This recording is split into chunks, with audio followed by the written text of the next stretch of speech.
صدیق اکبر رضی اللہ تعالیٰ عنہ سے پوچھا گیا آپ کی سب سے زیادہ دلی 3 خواہشیں کیا ہیں؟ چلے میں ایک سوال آپ سے بھی کر لیتا ہوں جو یہاں موجود ہے کہ اگر آپ سے کوئی پوچھے the most favorite desires، اپنی خواہشات سوچے کہ اگر 3 خواہشات کوئی کہے کہ سب سے آپ کی زندگی کی سب سے اہم خواہشات کیا ہے تو چیک کرنا صدیق اکبر رضی اللہ تعالیٰ کی 3 خواہشیں دیکھو۔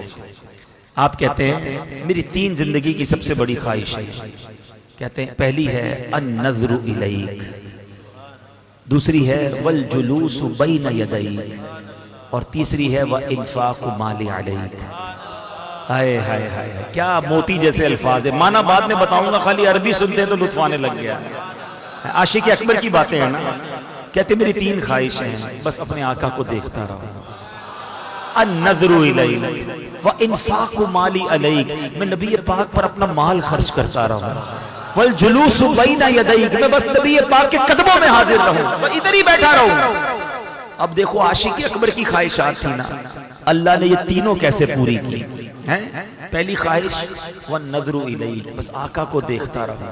جب نبی پاک خطبہ فرماتے تھے نا، بیان فرماتے تھے، سارے صحابہ دو زانو بیٹھ کر ادب کے ساتھ سر جھکاتے تھے، آقا کے چہرے کو نہیں دیکھتے تھے، صرف ابو بکر صدیق رضی اللہ تعالیٰ اور حضرت عمر فاروق رضی اللہ تعالیٰ، یہ نبی پاک کے چہرے کو دیکھتے، آقا انہیں دیکھتے، وہ نبی پاک کو دیکھ کر مسکراتے، آقا انہیں دیکھ کر مسکراتے۔ اب پہلی خواہش النظر الیک، آئے ہائے کیسے پوری ہوئی؟ کتابوں میں ایک جملہ میں نے پڑھا کہ وہ عبادت جو صدیق اکبر نے غار ثور میں نبی پاک کے دیدار والی عبادت کی نا، جب آقا گود میں تھے، ٹرائی ٹو انڈرسٹینڈ، ذرا ریئلائز کرو، جب کوئی کسی کی گود میں ہوتا ہے دیدار کیسا ہوتا ہے؟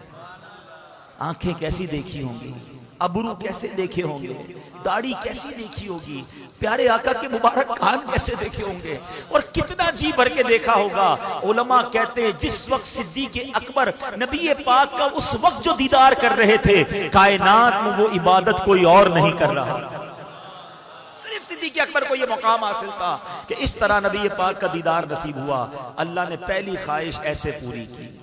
دوسری خواہش وانفاق مالی علیک، حضور آپ پر مال خرچ کرتا رہوں، بس میری یہ خواہش ہے۔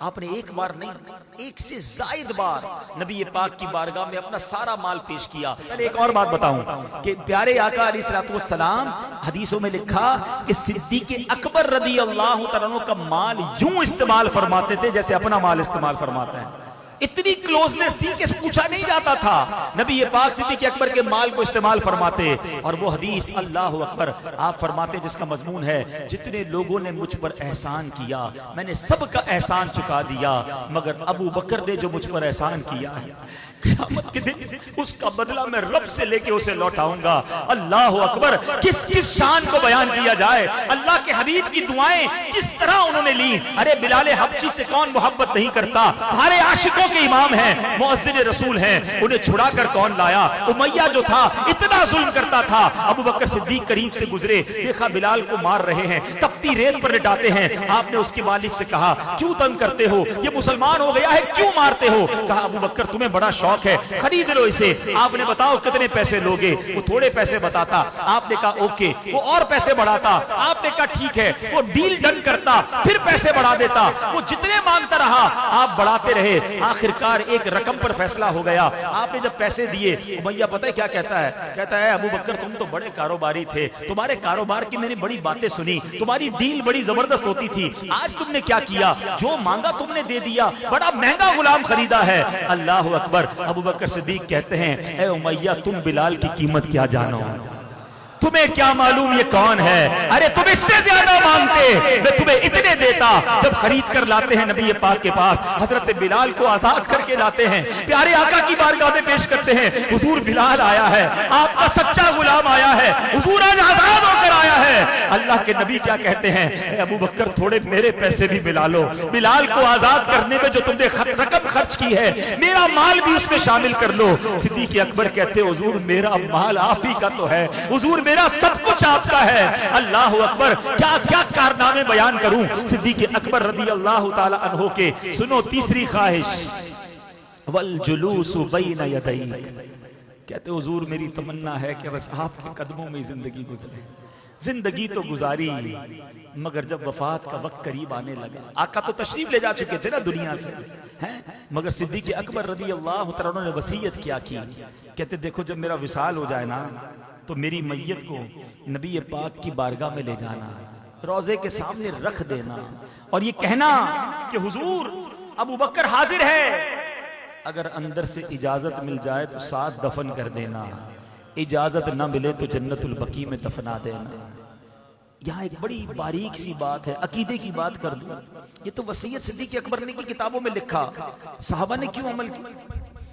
کیونکہ صحابہ جانتے تھے کہ حضور مزار میں حیات ہیں، سارے صحابہ کا اس وصیت پہ عمل کرنا کہ حضور سنتے بھی ہیں، جانتے بھی ہیں، دیکھتے بھی ہیں، تو زندہ ہے واللہ، تو زندہ ہے واللہ، میرے چشم عالم سے چھپ جانے والے اے عاشقو تمہیں مبارک ہو، یہی صحابہ کا عقیدہ ہے۔ صدیق اکبر کا بھی یہی عقیدہ ہے، ورنہ وصیت کیوں کرتے؟ کہتے مزار پہ لے جانا، عرض کرنا حضور آپ کا یار حاضر ہے، ابو بکر حاضر ہے، اجازت دیں تو اندر دے جانا ورنہ بقیع میں دفنا دینا۔ صحابہ نے اس وصیت پر عمل کیا، آپ کی میت کو نبی پاک کے روضے کے سامنے رکھا گیا اور عرض کیا گیا السلام علیک یا رسول اللہ، ابو بکر حاضر ہے۔ سنو، دروازہ کھلتا ہے، تالا کھلتا ہے اور اندر سے آواز آتی ہے ادخل الحبیب الی الحبیب فإن الحبیب الی الحبیب مشتاق۔ اب حبیب کو حبیب کے پاس لے آؤ کیونکہ حبیب کو حبیب سے ملنے کا اشتیاق ہے۔